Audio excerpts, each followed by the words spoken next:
Salam sejahtera untuk kita semua. Saat ini kita akan belajar ringkasan pelajaran sekolah Sabat. Untuk minggu ini, pelajaran yang pertama di triwulan yang kedua dengan tema utama selama triwulan ini adalah cara menafsirkan Alkitab. Dan untuk mengawalinya, marilah kita berdoa. Ya Tuhan, kiranya kuasa Roh Kudus akan menuntun kami dalam pembelajaran sekolah Sabat saat ini. Di dalam nama Yesus Kristus kami berdoa. Amin. Judul pelajaran sekolah Sabat pekan ini adalah keunikan Alkitab. Ada 3 pertanyaan utama yang akan kita jawab pada pelajaran ini. Yang pertama, mengapa Alkitab itu unik? Yang kedua, apa inti utama dari Alkitab? Dan yang ketiga, mengapa Alkitab itu berbeda dengan buku yang lain? Dan ada beberapa ayat-ayat Alkitab yang perlu kita baca pada pelajaran pekan ini. Ayat-ayat tersebut adalah Ulangan 32 ayat 45 sampai 47, Kejadian 49 ayat 8 sampai 12, Yesaya 53 ayat 3 sampai 7, 1 Korintus 15 ayat 3 sampai 5, dan ayat 51 sampai 55, dan Roma pasal 12 ayat 2. Dan ayat hafalan kita terdapat di dalam Mazmur 119 ayat 105 yang berbunyi sebagai berikut. Firman-Mu itu pelita bagi kakiku dan terang bagi jalanku.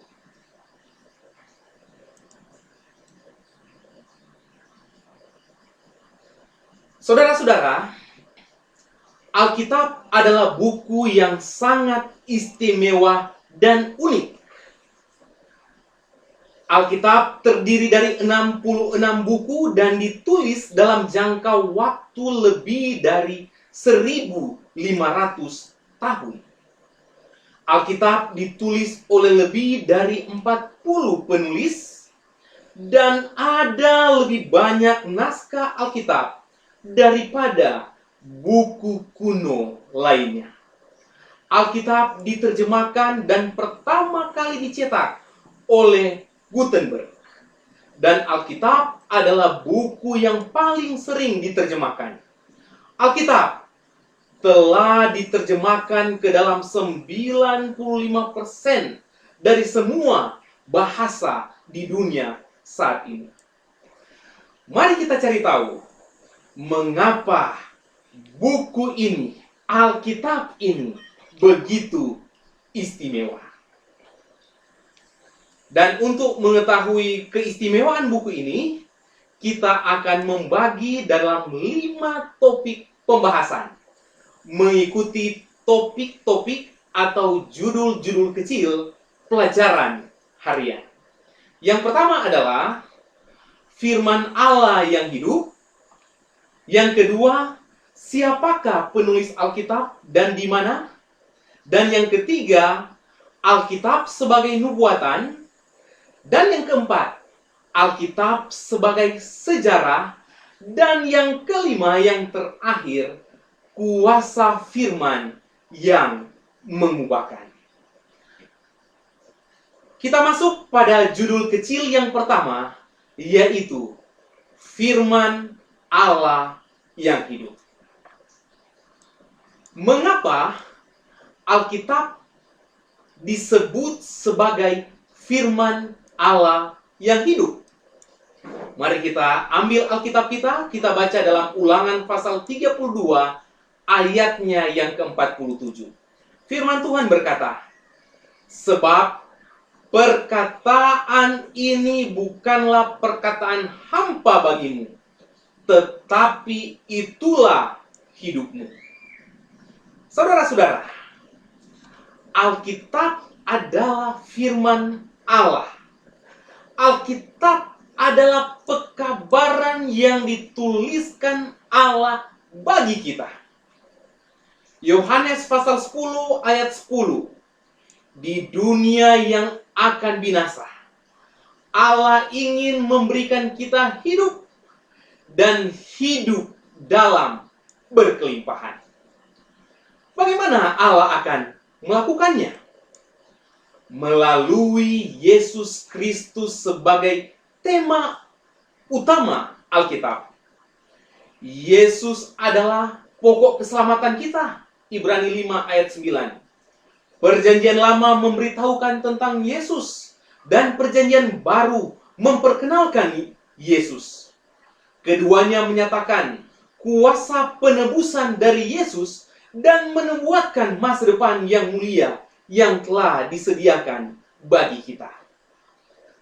Apa yang harus saya dan saudara lakukan?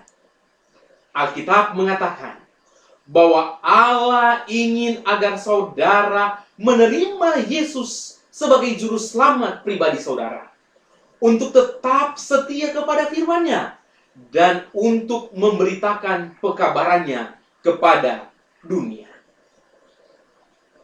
Selanjutnya, judul kecil yang kedua, yaitu siapakah penulis Alkitab dan di mana? Mari kita buka sama-sama dalam 2 Petrus 1 ayat 21. Firman Tuhan berkata, sebab tidak pernah nubuat dihasilkan oleh kehendak manusia, tetapi oleh dorongan Roh Kudus, orang-orang berbicara atas nama Allah. Saudara-saudara, Roh Kudus sebagai bagian dari pribadi kealahan mempengaruhi pikiran berbagai orang sehingga mereka menulis pekabaran Allah dengan kata-kata mereka sendiri. Mari kita lihat apa persamaan yang dimiliki oleh orang-orang itu. Musa, seorang pemimpin politik dan militer. Amos, seorang peternak dan petani. Samuel dan Yeremia, orang muda dan imam. Daud dan Salomo, mereka adalah raja. Yeskiel dan Daniel, mereka menulis di pembuangan. Matius pemungut cukai. Paulus Farisi dan pengelana tanpa lelah. Yohanes, seorang lelaki tua di penjara di sebuah pulau. Lukas, seorang dokter dan sejarawan. Dan Petrus, seorang nelayan. Profesi yang berbeda, usia yang berbeda, tingkat pendidikan yang berbeda, kebangsaan yang berbeda, tetapi semuanya digunakan oleh Allah. Selanjutnya, judul kecil yang ketiga adalah Alkitab sebagai nubuatan. Apa bukti bahwa Alkitab adalah buku nubuatan? Mari kita baca bersama-sama dalam Amos 3 ayat 7. Firman Tuhan berkata, sungguh Tuhan Allah tidak berbuat sesuatu tanpa menyatakan keputusannya kepada hamba-hambanya, para nabi. Saudara-saudara, 35% dari isi Alkitab adalah nubuatan. Jadi, Allah menubuatkan apa yang akan terjadi. Dan secara khusus, Alkitab memberikan nubuatan tentang kehidupan dan pelayanan Yesus Kristus yang sangat luar biasa. Ada beberapa contoh ayat-ayat Alkitab yang menyatakan nubuatan tentang Yesus Kristus. Misalnya, Yeremia 33 ayat 15. Yesus adalah keturunan Daud. Mika 5 ayat 2. Nubuatan yang menyatakan bahwa Yesus lahir di Betlehem. Maleakhi 3 ayat 1. Yohanes Pembaptis datang di hadapan Yesus. Sakaria 9 ayat 9. Yesus memasuki Yerusalem dengan mengendarai keledai. Yesaya 53 ayat 5. Yesus dipukuli dan dilukai. Yesaya 53 ayat 7.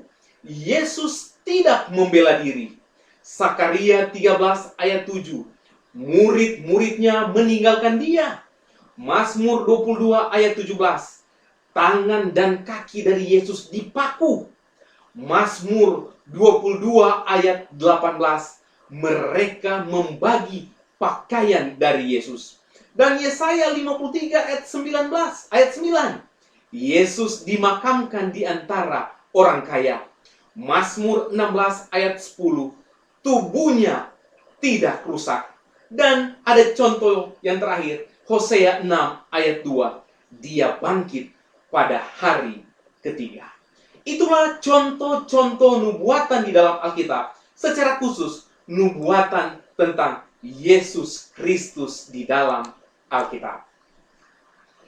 Kita masuk pada judul kecil yang keempat, yaitu Alkitab sebagai sejarah. Pertanyaannya adalah, apa bukti sehingga Alkitab disebut sebagai buku sejarah? Mari kita buka sama-sama dalam 1 Korintus pasal 15 ayat 4. Firman Tuhan berkata, bahwa ia telah dikuburkan dan bahwa ia telah dibangkitkan pada hari yang ketiga sesuai dengan kitab suci. Saudara-saudara, Alkitab adalah buku sejarah. Alkitab tidak seperti buku suci lainnya yang utamanya berisi pemikiran filosofis.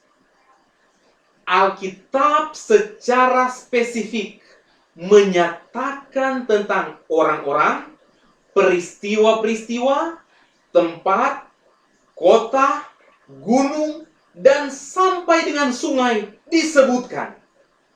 Fokus perjanjian lama adalah sejarah orang-orang yang menunggu kedatangan Mesias. Dan fokus perjanjian baru adalah penggenapan janji itu, yaitu Yesus dan peristiwa sejarah kebangkitannya.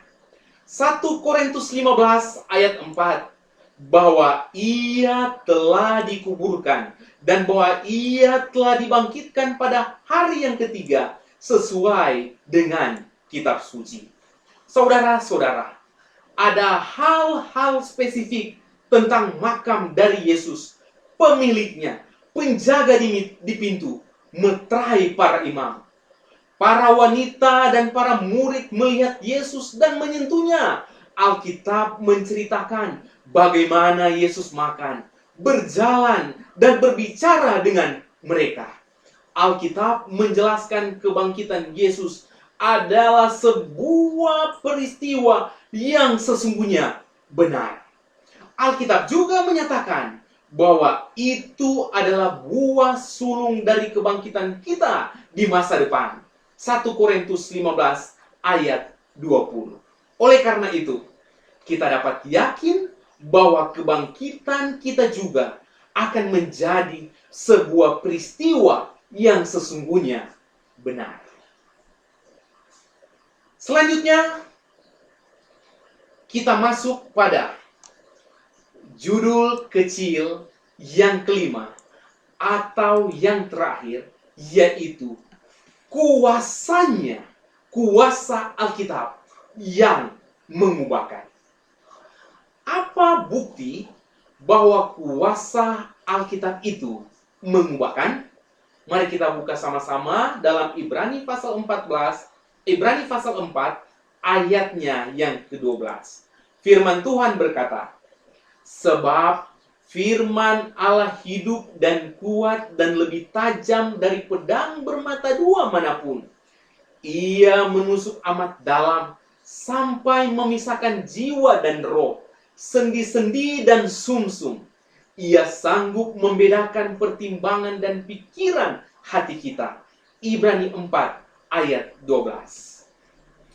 Saudara-saudara, Allah menggunakan Alkitab untuk menggerakkan kita untuk insaf, bertobat, dan memiliki perubahan hidup.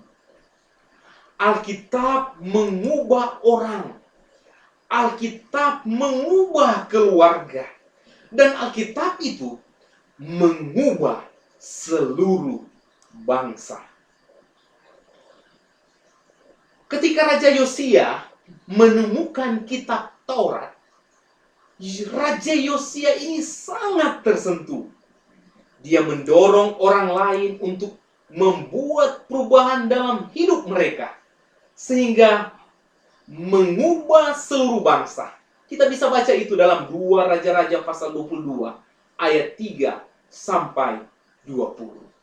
Saudara-saudara, kekuatan Alkitab yang mengubahkan adalah salah satu sifat yang paling khas. Ribuan kehidupan yang diubahkan adalah bukti bahwa Alkitab adalah firman Allah yang diwahyukan. Ellen White dalam pena Inspirasi menyatakan, seluruh Alkitab adalah merupakan wahyu tentang kemuliaan Allah di dalam Kristus. Diterima, dipercaya, dipatuhi.